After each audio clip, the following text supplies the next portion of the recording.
बॅचला तर बँगलोरवरून, गोव्यावरून, गुजरातवरून पण स्टुडंट, म्हणजे महाराष्ट्रातले तर आहेतच, पुण्यातले पण खूप सारे स्टुडंट्स, पर अकोला, सांगली, सातारा, कोल्हापूर, सोलापूर, खूप लांबून लांबून, जालना वगैरे खूप लांबचे मराठी स्टुडंट्स येतातच आहेत, पण आता बाहेर. मंडळी, ही रील बघून तुम्हाला काय वाटलं हे तर मला माहीत नाही, पण मला एवढी गोष्ट मात्र नक्की समजली जी मला आजपर्यंत माहीत नव्हती.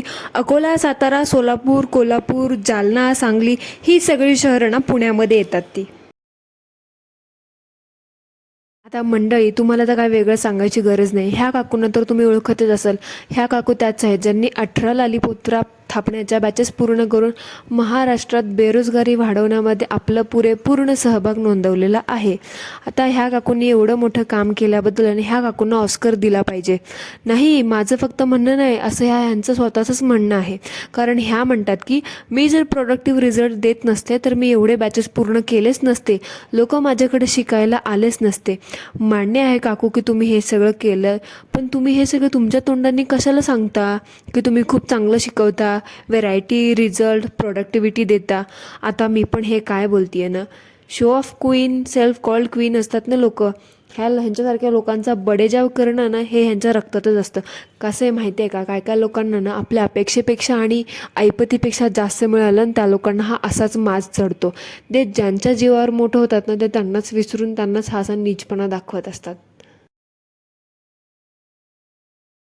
आता हेच बघा ना, ह्या काकूंचं रिसेंटली मोठ्या गाडीचं, महागड्या गाडीचं कवर कोणीतरी फाडून टाकलं. आता ह्या काय बोलतात, ह्यांनी त्या मुलाचा फक्त पांढरा शर्ट पाहिला ज्याने गाडीचं कवर फाडलं त्याचं, ह्यांना त्याचा चेहरा नाही दिसला.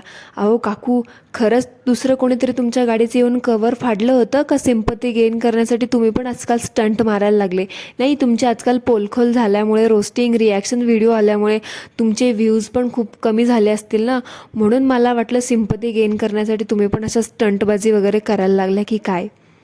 आणि वरून म्हणायचं की कशाला स्वतःची पार्किंग घ्यायला भाग पाडताय, आणि फाडणारा व्यक्ती माझ्यावर जळतोय, त्याच्यात हिंमत नाही माझी बराबरी करायची म्हणून माझ्या वस्तूचं नुकसान करत आहे. तर काकू, तुम्हाला मला 4 महत्त्वाच्या गोष्टी सांगाव्याशा वाटतात की एवढी महागडी गाडी आहे तुमची, तर तुम्ही अशी रस्त्यावर कशी काय पार्क करू शकता? हां, तुमच्या स्वतःच्या 4 गाड्या आहेत ना, मग तुम्ही हे अशा रोडवर लावणार का? तुम्ही तुमच्या स्वतःच्या 4 गाड्या रोडवर लावणार तर बाकीच्यांनी आपल्या गाड्या कुठे पार्क करायच्या ना? तर एवढी महागडी गाडी तुमची आहे तर एखादी पार्किंग विकत घ्यायची ना, काय फरक पडतो? स्वबळावरती नेहमीप्रमाणे स्वबळावर, स्वकष्टावर कशाला दुसऱ्यांना त्रास द्यायचा ना?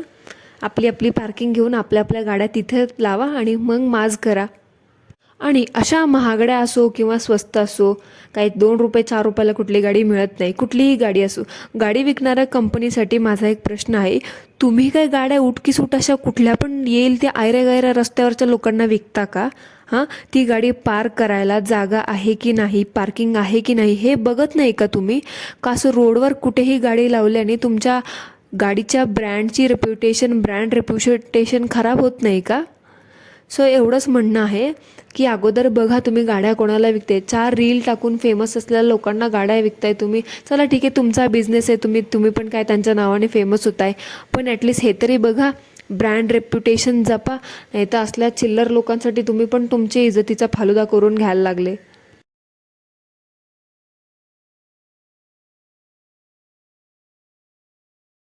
ही मंडळी, तुम्हाला माहिती आहे का, ह्या काकू बोलतात की ह्यांना काही फरक पडत नाही पॉडकास्ट किंवा रिॲक्शन रोस्टिंग व्हिडिओ बनल्यामुळे मी इग्नोर करते.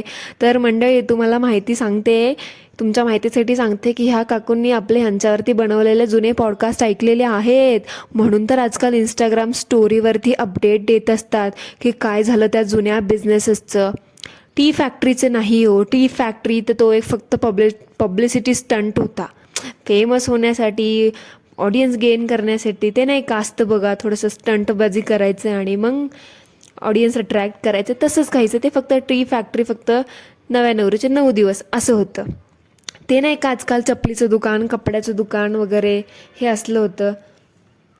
तर ते तर सगळं आता काय झालं काय माहीत नाही, त्याच्याबद्दल पण भरपूर जणांनी विचारलं, माझ्यासारखे आहेत त्यांनी विचारलं. पण आता ह्या काकूंनी असं ठरवलं की आता ह्याचं उत्तर काय द्यायचं, काय तोंड दाखवू मी लोकांना, लोक मला प्रश्न विचारतात, आता माझी पोलखोल होते.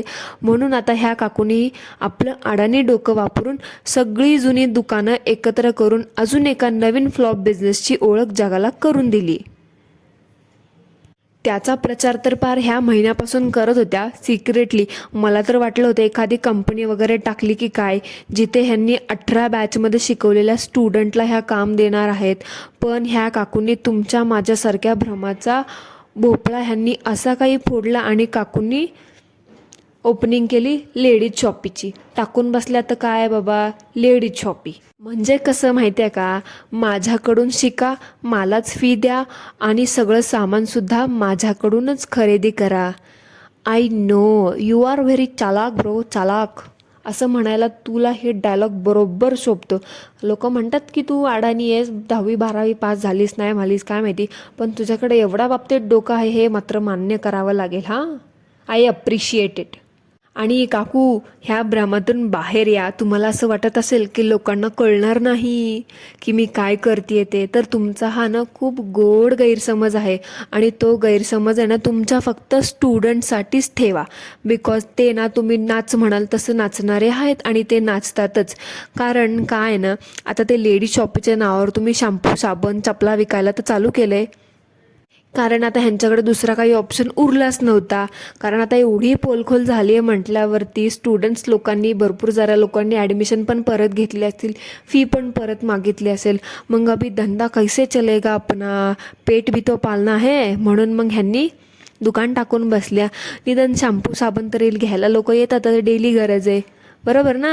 कारण कसं आहे माहिती आहे का, ह्यांच्यासारख्या अनेक एक्स टिकटॉकरनी आहे ना ते rental store, T factory, T franchise, makeup studio, classes, कपड्यांची दुकानं, ह्याव त्याव असं खूप काही केले.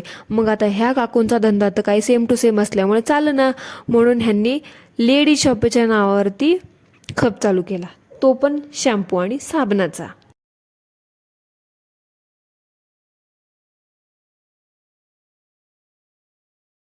बघा मंडळी, काकूंकडे खूप पैसा आहे. काकू नेहमी स्वबळ स्वकष्टाच्या गोष्टी करत असतात. पण काकूनीनं दुकानात एक बाई ठेवली नाही, ना एक माणूस ठेवला नाही, ना एक मुलगी ठेवली नाही हो शॅम्पू साबण विकायला हो. कारण कसं आहे ना, एखाद्या व्यक्तीला सेल्समन म्हणून ठेवलं तर पगार द्यावा लागेल, आने वाला सब पैसा उसको ही देना पडेगा ना. त्यामुळे ह्या काकूंनी पुन्हा एकदा आपलं 10वी फेल आणि अडाणी शिक्षित डोकं वापरून फेमस असल्याचा फायदा कसा करून घ्यायचा ते ह्यांनी बरोबर ओळखलं आणि स्वतःच दुकानात शॅम्पू साबण विकायला उभं राहिल्या. कारण कसं आहे ना, ह्यांना बरोबर माहिती, ते निब्बा निब्बी लोक असतात बघा, मॉम मॉम मॉम मॉम करत ह्यांच्याकडे जातात, 2-4 फोटो काढतात. मग फोटोच्या का बहाण्याने होईना त्या दुकानात जावं लागतं. मग लाजकाजं का असे ना, एखादा शॅम्पू साबण टिकली विकत घ्यावंच लागतं. असंच चालतं ह्या मॅडमचा बिझनेस. डोकं लागतं ह्याला, डोकं.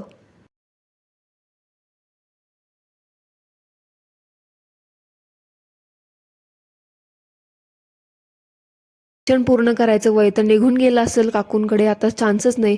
म्हणून त्यांनी आता लेडीज शॉपी के नाम पे अपना गुजारा करने का ठाम लिया है. आता बघा, ह्या काकूंनी यांना आपल्या कापड उद्योगवाल्यांची कॉपी केली आहे. तो मला कळलं नाही का, अहो तेच हो पुतेवाले, त्यांचीच. ते कसं 602, 1000मध्ये 3 कपडे विकतो, तसंच आता ह्यांनी पण 602 चपल्या असं चालू केले. तुमचा धंदा ना लेडीज शॉपी एवढा दणक्यात चालू होता, कस्टमर एवढं अट्रॅक्ट होत होतं तुमच्याकडे, पार तुम्हाला एका महिन्यात 2दा लॉट भरावे लागत आहेत. मग तुम्हाला ही अशी ऑफर का द्यावी लागली कस्टमर अट्रॅक्ट करण्यासाठी? हे असली ऑफर द्यायची काय गरज पडली? शो ऑफ क्वीन हे ऐकत असशील ना, ती ह्याचं उत्तर मला माझ्या कॉमेंट बॉक्समध्ये नक्की द्यायला विसरू नकोस, ओके. आणि ह्या काकू खूप बोलतात की मला काही फरक पडत नाही, कोण काय बोलतंय ते, कोण कसं रिॲक्ट करतंय ते, मला याच्याबद्दल काही फरक पडत नाही. पण मला असं वाटत होतं की ह्या काकूनं रोस्टिंग रिॲक्शन व्हिडिओजला सपोर्टिव्हली घेतात, पण ह्या काकूनं फक्त म्हणायलाच आहेत की मला काही फरक पडत नाही वगैरे वगैरे. पण 10-15 स्टोरी टाकून आहे ना ह्या एक्सप्लेन करतात की ह्यांना किती फरक पडतो आणि ह्यांना किती जळ लागते तर. आणि वरतून असं पण म्हणतात की एक्सप्लेन केलं तर लोक म्हणतील की हिने काहीतरी चुकीचं केलं, एक्सप्लेन नाही केलं तर लोक म्हणतील परत काहीतरी चुकीचं केलं. अहो, तुम्हाला स्वतःच्या कष्टावरती एवढाच विश्वास आहे तर कशाला लोकांच्या बोलण्याशी एवढं हे करताय ना, ऑफेंड होत आहे. बरोबर ना? हा व्हिडिओ बघत असेल तर माझ्या प्रश्नांची उत्तरं नक्कीच द्या, कारण तुमचा हा आजकाल तो भुरटापणा आहे ना, तो माझ्या तर डोक्याचा वरून चालला आहे. त्या